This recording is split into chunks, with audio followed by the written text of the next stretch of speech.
Ladies and gentlemen, Trent, no, that's not a big enough word. If I was Trump, I'd say huge podcast today. Mr. Gage Heward. Just a little background on him. Millionaire by 22, I believe. On a journey to 20 doors almost. And phenomenal sales rep, serial entrepreneur. We're very, very lucky to have him and learn from him today. Thanks for being on, brother. Dude, happy to be here, man. I'm excited. This is going to be way fun. I have a lot of stuff that I want to cover and get right into. But before we kind of dive in, I want everyone that's listening to kind of hear a little about you, some backstory, your journey as an entrepreneur. And I guess, where'd you grow up?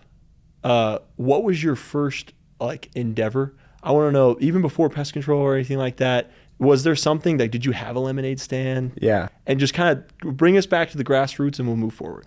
Okay, great. Yeah, so I'm from Orem, Utah, born and raised. Actually, technically Linden, but everyone knows Orem. So grew up, I'm the second oldest of 5 kids in the family. My dad's entrepreneur too. He's in the finance industry, so he owns his own financial business and operates here in Utah and in Arizona. And he's always been really successful and a big mentor of mine. And I always knew I'd be successful because I'm if my dad can do it, I can do it type thing. But yeah, I grew up in Linden and obviously in the church and stuff like that. They always had us working, Mm-hmm. That was a big thing. My dad always said free time is the devil's time. And so we were always playing sports or had to get a job or in between seasons and stuff like that. So grew up playing baseball a little bit. Didn't play that in high school, but played football, Little League, in high school as well. We won the championship in 8th grade. And then it just kind of went downhill from there once we got into high school. Dude, 8th grade is just a magical year. Yeah. It's right before all the high school sports pick up. Yeah. It's a good freaking time. It was a blast. We were all playing together for the last 4 years, and then finally in 8th grade we just balled out, and it was a lot of fun. Had a super cool coach and everything. So played football. Football was a big focus. I always told myself that I wanted to be in the NFL and play college football. No, I love that. I just grew up. That was my dream. But what team? What team did I want to play for? Yeah, dude, I wanted to go to BYU, and I wanted to play for the Steelers. That was my team. So the Steelers were good all growing up, dude. Oh yeah, they freaking good. Yeah, long time. I loved the Super Bowl against the Cardinals back. I think it was 2011. Yeah, but that was a crazy game. So. Yeah, grew up playing football. I wanted to play in the NFL. I started working out in 6th grade. My friends at school used to lift my shirt up in the hallways because I had a 6-pack in 7th grade, and everyone's like, "Whoa!" No one was into lifting that young, But I was kind of crazy that way. And another thing, I've always been into health because of football, but also my parents. When I was in 5th grade, my dad made a bet with me, and he's like, "Gage, I'll pay you $1,000 if you can go a year without eating sugar." I don't know if he thought I was fat. I was probably a little chunky or something, but he literally made me a bet that I couldn't go without sugar for a year. And what I'm talking about is obviously I could have ketchup and stuff like that, but it was added sugar into desserts mostly. Yeah. No cookies, no ice cream, no donuts when kids brought donuts into class parties, no chocolate milk, nothing like that. Well, and that's such a good age to teach that, though, yeah. Because that's when it doesn't affect you as bad. Yeah. And you can just gain that habit so young. Yeah. And carry it forever. Totally. Yeah, I think that it definitely taught me discipline and delaying gratification for something greater in the future. Because he paid me $1,000, went through it. My friends would always try to get me to eat sugar at their house or whatever and laugh at me. But yeah, so I did that. And then as far as work went, my parents always made it a priority to go to church activities, to any service projects. I always had to get to church early to pass the sacrament, all of that stuff. I actually started mowing lawns, I think when I was like seventh grade for other people. So I had like only like 4 or 5 houses, nothing crazy. But I do that in the summer. And then, in fact, I actually started my door-to-door career when I was probably 10 years old. Really? Yeah. What were you slinging? Have you heard of starving student discount cards? Yeah, dude. Dude, my dad like knew the owner of whoever started that, and he'd buy them for, I don't know, 10, 20 bucks, and we'd sell them for 40, and we'd keep the difference of what we sold them for. And so like we'd do that every summer. Me and my older brother Nate, we would go out. We'd get like, he'd give us each like 20 cards, and we had to go door to door in our ward or wherever to go sell these cards when we were 10. And we weren't together. Like, I was 10 years old knocking doors by myself, getting rejected by freaking people in the ward. A lot of people were really nice and just like felt bad probably and bought. They're like, freaking Matt Heward's sons, man, trying to scam me into these coupon cards. And they're like, how much did you get yours for? And he's like, oh, I got mine for 100. Yeah. He's like, oh, I got mine for 60. Yeah. Dude, so funny. I don't know if my dad got them for $10 or 20. He probably got them for 10, and he was making like a $10 commission every time we get a sell or something. But that was like my first experience like doing sales. And then did that for 1 or 2 years, and then started working as a lifeguard because I wanted to do a fun job. So I worked at the Linden Pool for 3 summers. Oh, wow. So you were there for a minute. Yeah, 3 summers. I don't know why they hired me back, because I kind of stopped showing up for work midsummer when I got burnt out. But every year they'd hire me back. So did that 3 summers, and I actually enjoyed that job because I worked on the flow rider. Have you been there? Yeah. Yeah, so I was a flow instructor. And so I'd like kind of teach people how to like ride the boogie boards and then the surfboards. And funny story about that. So the flow rider is like super high pressure, right? And as lifeguards, we're taught to like, hey, if somebody comes with like a bikini or like big shorts, like you need to like advise them to not do this because it has a tendency to rip off swimsuits if people fall. And so I think I know where this is going. Maybe that's why I like lifeguard. No, I'm just kidding. No, I'm kidding. But I definitely not. But yeah, that I'd tell like these girls that would come over, women, like, hey, like you should change because it rips off swimsuits. And then they're like, no, it won't. And then yeah, it flashes everyone, these little kids, waiting their turn. Just scarred. Or like the funniest is like when little kids just had a big swimsuit on and they'd still be riding the boogie board, but their shorts are completely, and you see their butt, just taking on the wind. You always feel bad and you give them a towel. But so did that 3 years, and then yeah, that was pretty much my growing up years with work. And yeah, played sports. We kind of sucked in football. I had 3 different head coaches and no way. In high school. So yeah, my freshman year, we had like the varsity team my freshman year went to the playoffs, and like I think they won 1 or 2 or 3 games. And our freshman year, our freshman team was freaking really good.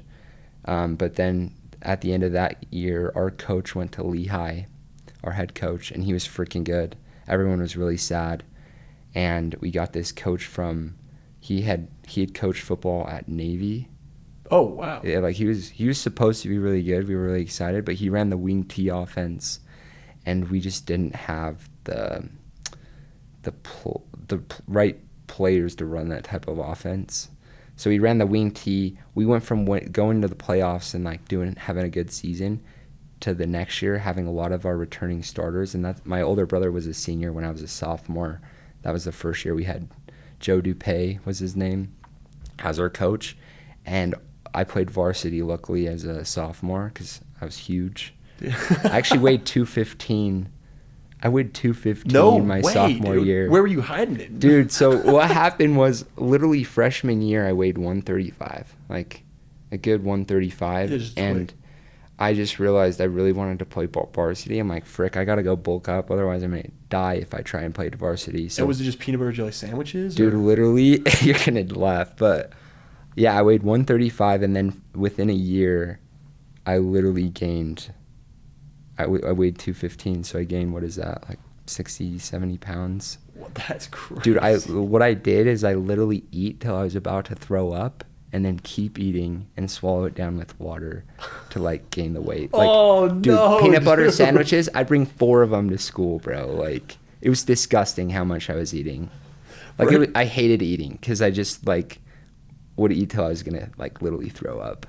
For anyone out there listening, that's what it takes to be successful in sales. If you're not willing to do that, just forget it. Dude, I set a goal and I made it happen at like, yeah, a really young age. I was eating waffles and peanut butter. I'd eat 8 eggs, 4 pieces of toast with peanut butter and jelly. Like, you know the game plan when he's eating spaghetti? Oh, I haven't seen it. Oh, with Dwayne Johnson. I'm sure a lot of you guys have seen Oh, the yeah, movie. no, I've seen that movie. But he has like a mountain of spaghetti. Like, that was my plate every dinner. Yeah, and honestly, so I played sophomore, I played running back, and that year we literally won our first game and then lost 9 games in a row. Oh. Like, so bad. What's tough about being on a team like that is you get demoralized over time. Like, Dude, after you get like the first 3 losses. so embarrassing. Yeah. You know, you're losing homecoming games. You're like, they're playing fireworks at halftime and we're losing by 30 points. Like, dude, just embarrassing, honestly. And I honestly don't even know why I played junior and senior year, because that was such a bad season. So after that season, Joe Dupay, like, he was a great coach.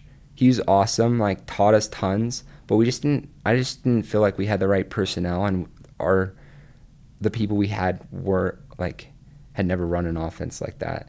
So he quit after that 1 year he gave us. And then we had this other coach named Coach Trevort my junior and senior year. So, and we ran the spread with him, which was what we were used to running, and we did better. But by then, a lot of our really good players had quit after that one bad season. They all focused on baseball and basketball. And I feel like I chose the wrong sport, because we actually won junior and senior year. Our class won state in baseball. So I just I just didn't stick with baseball. I should have. So I kind of chose the wrong sport, and it was honestly kind of embarrassing to be on the football team. But my senior year, we won like 6 games and lost like 4. Like, we were all right, but I actually broke my freaking ankle the first game of the season and played on it anyways, because I just, you know, you work That's a Mamba mentality, dude. Dude, I'm trying. I literally was just like, what happened was I had like a 30-yard run first game of the season, my senior year, and I got knocked out of bounds. I knocked people out playing running. I always like, the funny thing is like, I played football not to like score touchdowns and win games. I played football to hit people as hard as I could. Just like, if there was open field and a linebacker, I'm just like, I freaking would just try to truck people. Like, just deliver some justice to some dudes. Pain, dude. Because I'm like, we're gonna lose anyways. No, I'm just kidding. But like, I got knocked out of bounds and I like tripped, and like this lineman I tripped, like this lineman like sat on my ankle and it snapped. And it was like really swollen. I like didn't go to practice on Monday and Tuesday, and I was like icing it, and I'm like, I'm not gonna like let this injury keep me out. So I literally take a bunch of like ibuprofen before each game and play on it. I was way slower, which sucked. I didn't weigh 215 I weighed 215 sophomore year, and then I like went to 180 my junior and senior year. So I was a little bit healthier of a weight then. Yeah, but that'd be tough to maintain all throughout high school. Yeah, especially because your metabolism at that time is just crazy fast. Yeah, and with the wing T offense, I played fullback. So that's when I was 215. So I needed to be big because it was just right up the middle. But like junior and senior, we run spread offense, so I had to be fast to like get to the edge, and you know. Just in hearing you talk just about your career, it sounds like football gave you a lot of access into like what it takes to build a successful sales team. Yeah. And like one thing that I like that you were talking about kind of throughout the story is you were like, like it just the kind of the playbook that he was like pushing out wasn't gonna like lead us to having success. He wasn't reading his team. Yeah. And do you feel like over the years there's been a lot of that in your sales career where you had to get better at like reading your guys and the situation in order for them to be successful? For sure. Yeah. And honestly, like putting them on the right team too at the beginning. I learned that lesson the hard way. But yeah, absolutely. I'd say. So a lot of people listening, I think they could really benefit, or where they could learn a lot from you. I mean, most people haven't had big summer after big summer after big summer. Yeah. Massive team. So they don't have the capital that you've had to invest. And I think the reason why a lot of people do this is because they want to fast track themselves to be successful. Totally. But let's say if we took you and we rewound the clock, all right, and let's say you were a rookie rep, okay, you just finished after your last summer, and I mean I know this probably wasn't what you made your first summer. I'm sure it was far beyond this. But let's say you had $25K. Yeah, that's what you had to invest. When you got your final back end, where would you put it? Like, how would you spend that money to maximize Gage Heward into the next year? Yeah, like where would I put it now, or where would I put it back then? But yeah, give us both. Okay. What did you do, and what would you do? Yeah. Good question.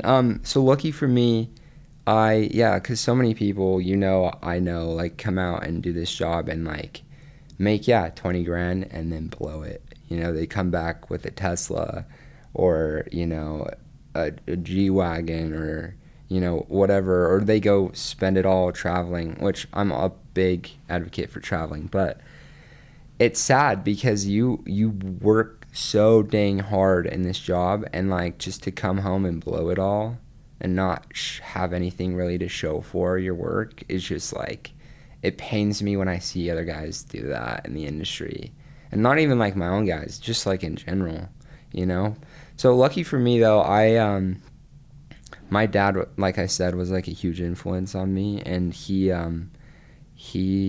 a financial advisor. So he had me reading my senior year. After my senior year of football, he took me to lunch, and he sat me down, and he's like, hey, like, what are your plans now that you're graduating from high school? I'm like, I don't know. I'm like, I want to be successful, maybe try college, something like that. He's like, the two things that have made me the most successful in life to this point, number one are the books I've read, and number two are the people I've met. And I'm like, okay. And he's like, do you remember that stack of books I gave you for Christmas last year? And I'm like, yeah. And he had given me like these old, weird looking books that didn't interest me at the time. It's like holding up your bed. It's the corners. Yeah, he's like, yeah, you remember those books I gave you for Christmas last year? He's like, those books have changed my life. And he's like, I'll tell you what, you haven't read one of them. I'm like, you're right. I'm like, he's like, if you can go home and read those books, every book you read, I'll pay you $10. And I kind of laughed.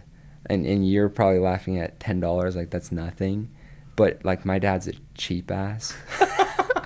And so I was like, and $10 when you're that age, dude, that's it's not bad. Yeah, not bad. But I kind of laughed, and I was like, $10. I'm like, and for him to give me that was the thing, because he's cheap. And I'm like, okay, if my dad's willing to pay me, he's like, if you can read the book, finish it, and then come to me and either write a book report or like we talk about it, like I'll pay you $10. He's like, you should do that you should start doing that. And it was probably like December of 2016. I was about to graduate in a few months.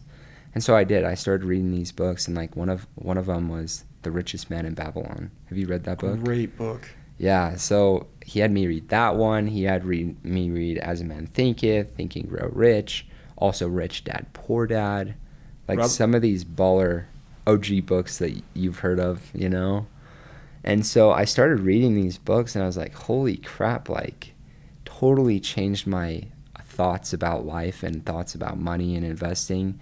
And think like, The Richest Man in Babylon pretty much is just a story about how this guy was not super wealthy. He was barely getting by in his little city. I don't remember what profession he had. He was like a woodworker or something. But there was this guy in this city that he'd grown up with who was just balling out, like super successful, had tons of money. And so he went and like pretty much took him to lunch and like, hey, what are you doing that I'm not?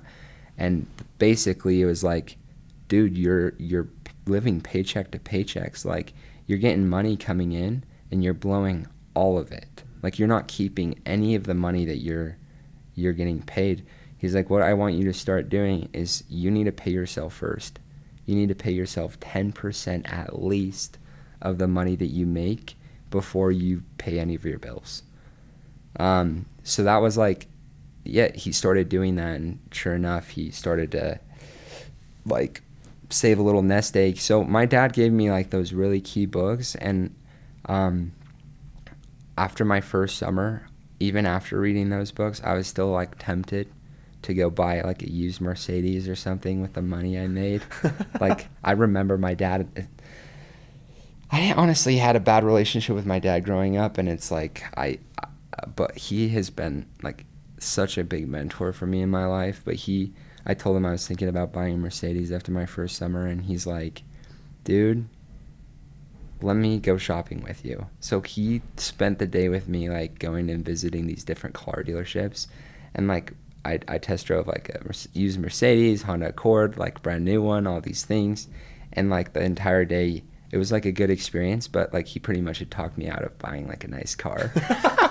He's like going against the sales rep. rep. Yeah, it was like cars between like, I made 20 grand my first summer. So there were cars between like probably 10,000 to like 20,000 to 26,000 that I was thinking about getting a loan on and stuff.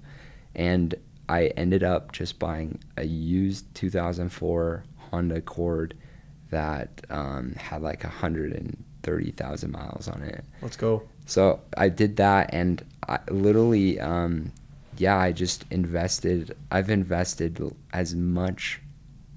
I've literally been, to give you the actual number, instead of saving 10%, I've invested 80% of everything I've made since I started in door-to-door.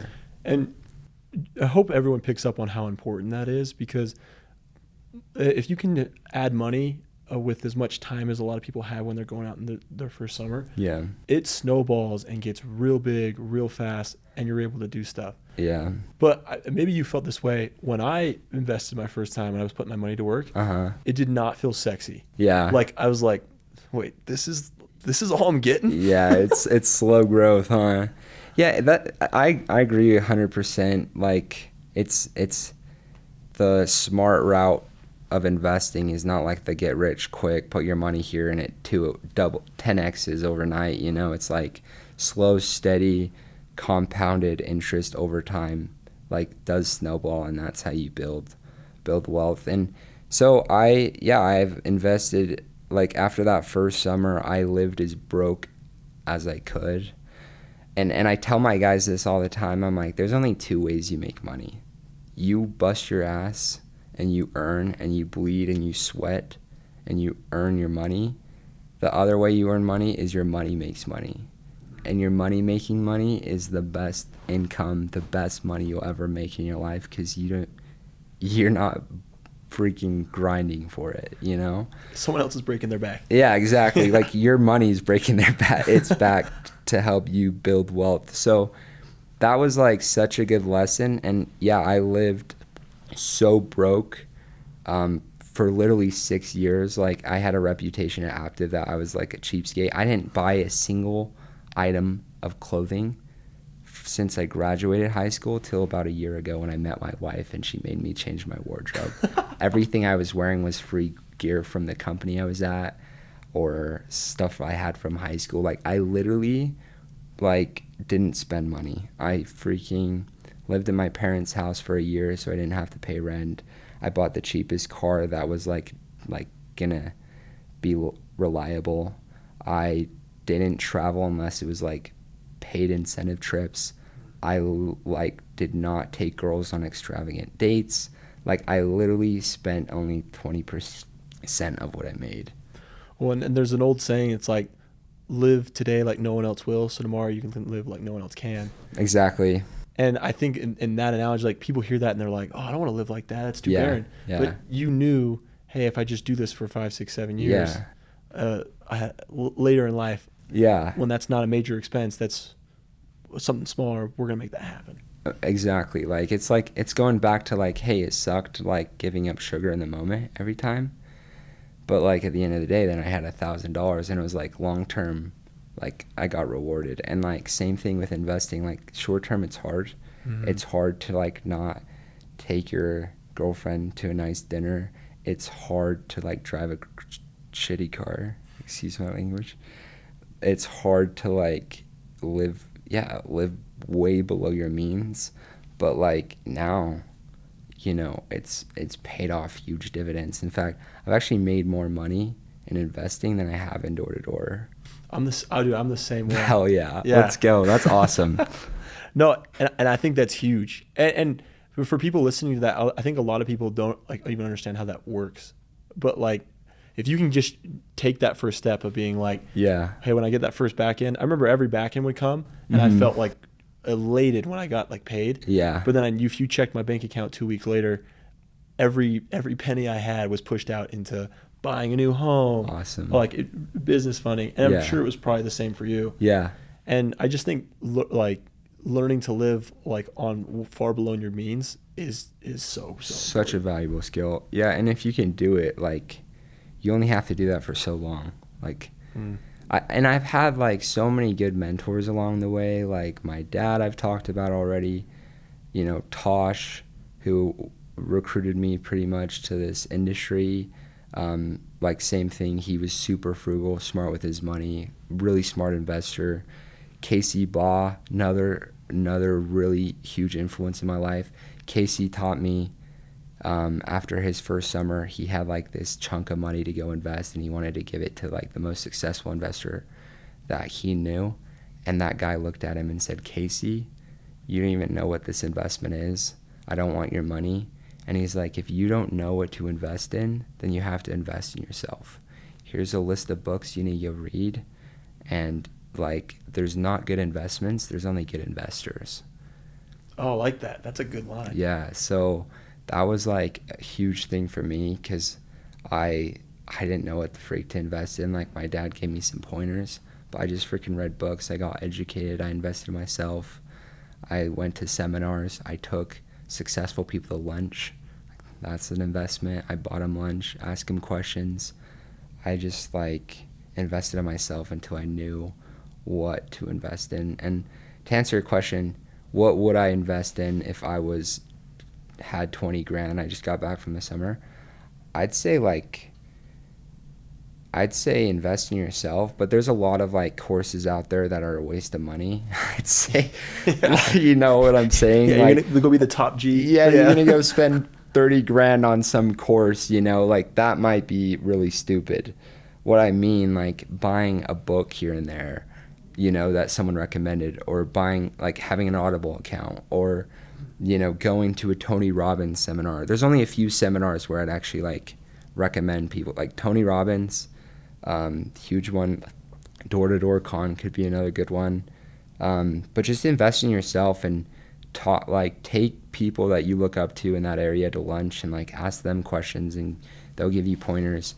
90% of my portfolio right now is in real estate, though. After doing my research and reading a bunch of books, I've realized that real estate has made more millionaires in the United States than any other thing. So yes. Real estate's awesome. You have real estate, I have real estate. It's a lot of fun. So well, and yeah, and kind of you're saying, it's through the test of time. It's tough to beat. It's an investment where you're building equity in something, and you can also get cash flow. And so it teaches you too how to be your own book of business. Yeah. And I think there's a lot of fads out there where people see stuff on Instagram of this is how you make money, and people don't really understand it. But getting a home is such a simple way. I feel in a very safe way of learning that game. So cool. Well, and one thing I want to talk about really quick too. You're a phenomenal sales leader. You've had massive teams that you've gone out with Aptiv, other companies and stuff like that. What would you say are some successes that you've had, and what would you say, oh, this was kind of a downfall that I wish I would have maybe done something different? Yeah, no, I'm definitely still to this day a work in progress as a leader. Like, it's a skill just like any other. Like, it takes practice, time, effort, and knowledge to like master. And I'm far from where I want to be. But I have had some successes, and I've had a lot of lessons that I've learned from it. Like, yeah, just to take it back. So my third year was my first year that I was qualified to lead my own team. And going into that summer, I had the complete wrong mindset. Like, going into that summer, my goal was to sell as much as I could. And whatever my guys did was just bonus. Like, Yeah. And it's not like I had bad intentions. It was like, I just was like, I can't control how well my guys do. I can control what I do. So like, I'm going to set my goals based on what I can do. Whatever they do is great, but I will help them. But it wasn't like, I didn't put my guys first. You know, I put myself first, my sales, my sleep over their experience. And like that first summer leading a team, I had no idea all the lessons and all the stuff I didn't know going into the summer. Like I didn't have like a lot of great trainings. I didn't, like sacrifice my sleep to like have night trainings and like work with guys. I didn't let people that wanted to shadow me. And so I just like, and at the end of that summer, I sold 750 accounts and my little brother sold 380. But yeah, I didn't have like any of my reps. Like all my reps made good money, but they didn't make enough money to like be like, oh, I'm going to come back and do this again. Yeah, it was like a phenomenal experience. Yeah, and it was really sad because a lot of them were my friends, and I just didn't know all the mistakes I was making. I feel like as a leader, I've kind of learned this, like, there's really like, in my mind, at least, like as a leader, you have two jobs. Like, one is you need to hold yourself and your people to a high standard. And I did that. I did like hold my people to a high standard. I held myself to a very high standard. I was the #1 sales rep most of that summer at the company I was at. And just so you guys all know, it wasn't a small company. It was a company, huge company. Active, okay, Yeah. We'll just say it, right? Yeah. I was the #1 rep for like most of that summer until I stopped knocking.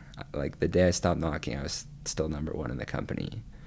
But so I held myself to a high standard. I feel like I was a great example on the team of work ethic. I felt like I did my best at training guys and stuff like that. But the problem is you have to hold guys to a high standard, but you also need to connect with them at a high level.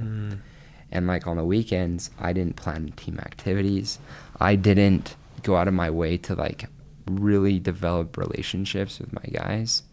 And so they kind of probably saw me as like a dictator, rather than like a mentor and a leader. Well, if that makes sense. No, 100%. And influence is something that, like, your direct influence as a leader, it's such a fine line to walk, because you have to be really good at like instilling the law, but people also have to feel like your direct love and that you're there for them. Yeah. And so and the thing is, it's not easy. I'm right there with you, where like my first couple summers I was working through that and learning that whole thing. Yeah. But once you get like after a while, you learn better how to be like, we're going to work hard, but I'm also here for you and I care for you. Totally. And I had to learn that lesson through the pain, because I realized at the end of that summer, I'm like, wow, I had made over $200,000 that summer, and I sold I was like top dog.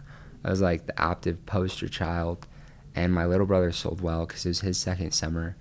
But I was just like, man, for me to go make $200K again, I have to go sell 700 accounts, and my brother has to sell 300. I'm like, there has to be a better way. And I'm like, if it's great that I can be successful at this, but if I can't get guys, if I can't take care of my people and get guys to be successful and really develop their sales ability, then I'm just freaking a high-paid sales rep, which is not a bad thing. It just depends what your goals are. But I didn't want to have to knock for 20 years and go out and sell, 700 a summer. So after that summer, I was looking at things, and my friend Caleb from the previous summer, he went out and led a team my third year, and then I led a team. So that was my first year leading a team.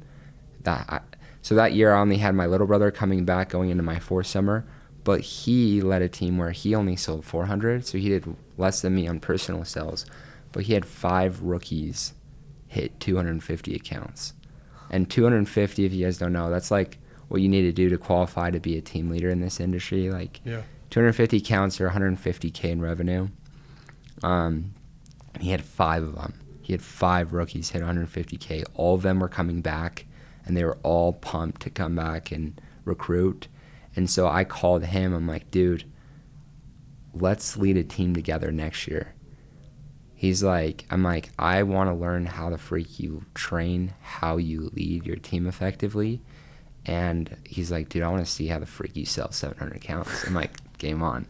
So literally we go recruit and build, and our plan is to go lead the #1 team in the company my 4th year. And I'm pumped because now I'm learning from one of the best in the industry on how to lead and train. What a perfect marriage. Like that's and how great for all your guys. Everyone got to be a part of that. Oh yeah. I'm like, guys, we're going to have the #1 team at Aptiv. Like that's what we're recruiting on. And guys were pumped. I think I had 15 and he had like 20 going into that summer. But then it was March of 2020 and COVID strikes, and half of my guys are like, dude, I'm not selling door to door in COVID. Like that sounds like you're just spreading the virus to America, you know? Well, and it ended up being one of the best times to knock. Oh, I know. So yeah, we thought, and it was March, and I was like, crap, like my entire business is ruined because we're not going to be able to knock this summer. Like governors of different states were shutting down entire states. I was knocking preseason a little bit in Florida, in Miami, literally in March, and I had no idea what was happening, but everyone had like the COVID. Trump was on the news talking about COVID and how bad it was. And like, I remember one day knocking in March, but like I had one other dude out there with me, and literally I was in this older aged neighborhood, and I knock on this guy's door, and he's like, what the hell are you doing in my neighborhood? I'm like, what do you mean? I'm selling pest control. Like, I'm a bug guy. Yeah. And he's like, do you not understand what's happening? You are killing people. You're taking the virus. You probably have COVID. You're probably taking the virus to every single one of my neighbors. He literally thought I was like a murderer, and he literally threw rocks at me. Threw rocks as at I was you? I got on my Segway, rocks were whistling past my ear as I was driving away on my Segway, because he literally thought I was Satan and wanting to kill his neighbors. Dude, isn't that crazy? That's crazy. So I called Tosh. I'm like, Tosh, I'm out of here. Like, I can't knock. And then sure enough, like 3 days later, 40, it's shut down. Oh, that's crazy. And so he's treating you like you're like Goliath. Dude, I was like, bro, like, I don't even know.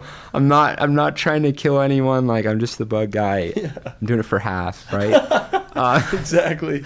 But yeah, so then, you know, summer's about to start. I have all my, like, some of my top recruits I'm really excited about, you know, bailing. They're like, hey, I'm not going out during COVID.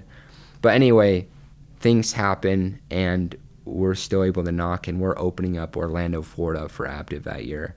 And so instead of having 15 guys, I had like 8 or 9, and then Caleb had like 15. So we had a team of like 25 total.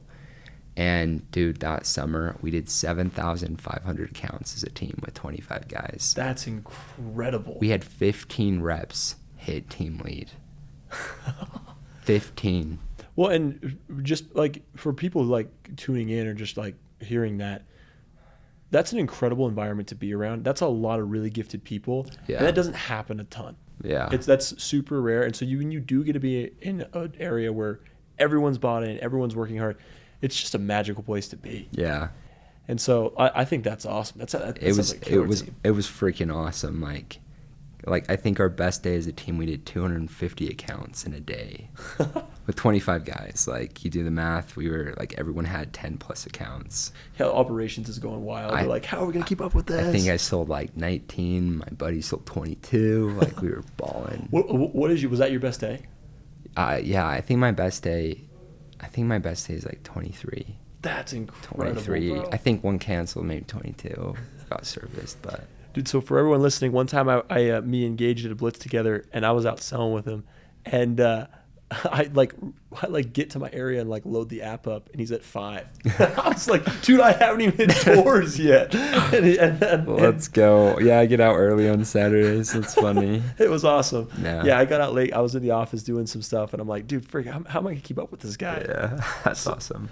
But so, and one thing too, you are an incredible sales rep, and I just want to know, for you and for people kind of like listening in, what are some like good one-liners or maybe some good closes you use when you're on the door? Yeah. Maybe at different parts of the sale to kind of tip people to buy. Yeah, I used to say like, bandwagon is king, head nods are queen. Like, that was my thing. Like, I like that saying. I don't know where I got that from. I think I just made it up, but like, yeah, I'm really good. Like, in my intro, for example, I'm getting 35 homes done in this neighborhood, and the name drop, and it was so believable. And most of the time that, like, I was servicing that many people, and I had so many neighbors that people would just sign up just because they didn't want to be left out. And yeah, so I think like, I'm really good at utilizing bandwagon in my pitch. And like, I really like closing on bandwagon, especially if they know their neighbors. Like, in the intro, they're like, yeah, I know Jackie. Yeah, I know. Oh, the Johnsons are so nice. I'm like, yeah. And so what I do is I'm like, so I take note of that. And then when I'm closing, I'm like, so I'm getting the Johnsons done at this time, and Kathy at this time. Does this time or this time work better for you? And then I'm getting them to think bandwagon again right before I asking for the sell. So that's a big thing. And then, yeah, I'm really good at like getting people to head nod with me throughout the pitch. But honestly, dude, like, I say the same things as every other top rep in the industry. I think if like my reps that have shadowed me are like, holy, like what I've heard from them is I'm just freaking door to door to door to door. Like, I don't take calls unless it's my team now. I wasn't doing that before. I try to limit calls. I delete social media in the summer. I like am completely focused when I'm on the doors. I'm on the doors. Like, I don't have distractions. And I have 2 Segways pluses, so they last me, they go fast. And I'm like, literally, from if somebody doesn't answer within like 10 seconds, I'm on my Segway to the next house as fast as I can. I hit the doorbell, and then I park my Segway. Like, I'm so efficient at talking to as many people as I can, giving my best pitch at every door. And also, like, I'd say something that I've done that probably most people in the industry haven't. Have you read The Greatest Salesman in the World? I've heard about this twice this month. Okay, you need to read it. It's definitely my favorite sales book of all time, actually. Greatest Salesman in the World. Yeah, that one, and I love Psychology of Selling by Brian Tracy too. Super good read. Super good. Yeah. Yeah, I have a funny story about that book too, but yeah, so The Greatest Salesman in the World, that book's changed my life because what it talks about, if you don't know, this guy, basically his mentor's about to die, and his mentor gives him this chest before he's about to die. And he's like, and this guy's like super wealthy, like baller in the city. And he's like, all of my wealth, everything I've built, is what's in this chest is more valuable than all the wealth I've ever had in my life. And he's just thinking like rubies, special gems, some rare stone or something. But he opens the chest and it's 10 scrolls. And he's like, these 10 scrolls made me who I am. And he's like, you can't share these 10 scrolls with anyone else, but this is the secret to my success. Huh. And these 10 scrolls are, each scroll, there's 10 of them, are like each one goes through a different sales principle. And what you have to do, if you do it the right way, you have to read scroll 1 3 times a day for 30 days before you go to scroll 2. You really had to know it. You had to read it. Yeah, it takes 5 to 10 minutes to get through a scroll. You have to read it 3 times, so 90 times total before you go to scroll 2. And it takes 10 months to go through all 10 scrolls. Huh. And so I've done that, and what happens when you read it over and over and over and over is you literally adopt each of those sales mindsets. Like one's like, I will form good habits and become their slave. And it's all about building. You got to repeat that now for the next 30 days before we're going to let you click play again. Yeah, it's literally like 3 pages all about habits. Let's scroll 1. Scroll 2 is like, I will greet this day with love in my heart. And I will look at my customers and say to myself, I love you. And they will see it in my eyes, and they'll know that I'm coming from a place that's genuine and I actually care about them. And like scroll 3 is like, I'll persist until I succeed. So each scroll is just like this new sales principle. And I've read that, and I've done the scrolls, and I feel like it just took my sales ability to a whole nother level. That's dope. I need to read that. That It's sounds freaking good. I hope anyone that was listening caught a lot of what you were saying right there. If I was a first year rep and I could have heard the last 15 minutes of everything that you were saying, I think there's a ton of like really good nuggets. So hopefully everyone will go back and capture that. Because I just think like a quote that really sticks out to me is like, everybody wants to win, but everybody wants to win, but it's the who's going to prepare to win, like who's actually going to do what it takes to win. Like, yeah, you can show up in the summer and want to win and want to be the best, but how much did you actually prepare? What did you do in the preseason? What kind of habits do you have? What are you watching? What are you consuming? What's your mindset like, and how are you programming it? Because I knew, like, I was the number 1 sales rep, but I knew I out-prepared everyone else, and so that's why I was number 1. Well, and it's all about what you're becoming, right? Right. And I think at the end of the day, like a lot of times, people, there's an old saying that Steve Jobs says that when you take care of the top line, the bottom line takes care of itself. Yeah. And I think he was talking about an organization in that. But I also think you can apply that to yourself personally. If you're living the right top line, the bottom line is going to figure itself out. That's awesome. So that's super sick. Okay, I want to ask one more thing. Yeah. And before we hop off, and I feel we covered a ton of good topics. But I mean, you talked a lot about your dad throughout the podcast, and I think influences are everything. And you've talked about like Tosh, Casey Baugh. Obviously, these are people that had like a big influence on your life.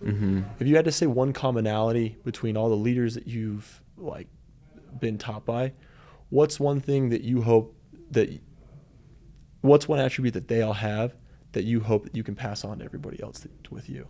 Oh, that's a great question. Dude, I think all of them have really good, like, it all comes from the right place. I think when I first started leading in this industry, I led, to help people, but really it was like for me and the money. And I just had like the wrong mindset about people, and like it sucks. Like, and I take full ownership of that, but I think now like I've learned so many lessons, but I feel like people can tell if you lead with your heart or you're just leading with your head and you're being selfish. Yeah. And I think I made the absolute worst mistake as a leader first year, leading with my head and being selfish, where now I try to check in often and make sure I'm leading with my heart and I'm doing the best for my guys. And I think the best leaders I've met all lead with their heart, and they lead with love, and they lead from a place of wanting to contribute and build and like create and help people become better than they are. So good. And I think everyone's been in that situation when they've led the wrong way. Like, they've focused on probably the wrong things. But when you do focus on like the right things, it makes even leading so much more fun. Yeah. When you're actually like up there, totally, I'm here for you. just the experience in and of itself. Oh, it's the best. But when you're on the other side, it's just miserable. Yeah, absolutely. Like, it's cool, like the stuff that I've done, and I'm like, I like my story, but what makes me the most happy is seeing like my brothers. Like, I'm the second oldest and I have 3 brothers and a sister. Like, all 3 of my brothers have found huge success in this job. And my sister, she made 70 grand as a 17-year-old. That's like crazy. All my brothers own property, except my youngest, who's literally 17. This was his second summer. And he only did like a month because he's still in high school. But he's a baller. Shout out to Mrs. Heward, by the way. She did a really good job of having that many kids going out and slinging. Yeah, for real. And my dad. Yeah. So, yeah, I think it's just so cool to, like, see, like, what kind of impact you can really have. And, like, Casey says this all the time. Tony says this all the time. Like, business is a spiritual game. You can make such a difference in people's lives, and like, you have that responsibility as a leader, and like, you need to help your people grow. Like, it's your calling. Like, and if you don't, they're gonna leave and they're gonna go somewhere else and find someone that will, Amen to that, dude. I feel like I've learned a ton. It's been fun having you on. Super excited to keep working with you, keep learning from you. But Gage, love you, brother. Thanks for coming. Hey, thanks a lot, Dawson. We'll see you, bro.